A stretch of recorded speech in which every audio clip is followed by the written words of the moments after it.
What up guys? Quick update lang. Good morning sa inyo.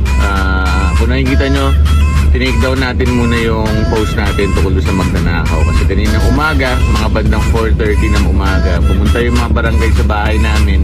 In-inform nila kami na sinurrender ng kapatid nung magnanakaw yung item na nakuha sa atin. So yung iPad sinurrender sa amin. Tinawagan nung magnanakaw yung kapatid niya, tapos sinabi kung saan niya tinago yung iPad. So nakuha natin yung iPad kaninang umaga. Maraming salamat.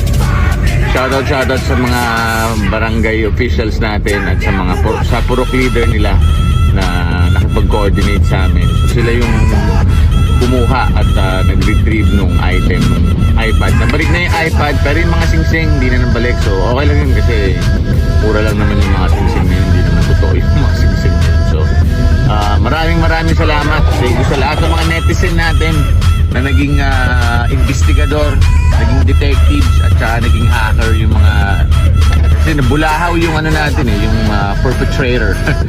maraming salamat, thank you lahat ng mga Codem community natin kagabi na tumulong sa akin. Salamat sa mga 4 Kings, thank you rin, maraming salamat. Sana mahuli yung magnanakaw and sana maging vigilant pa rin tayo. God bless sa inyo, thank you so much. Brandon.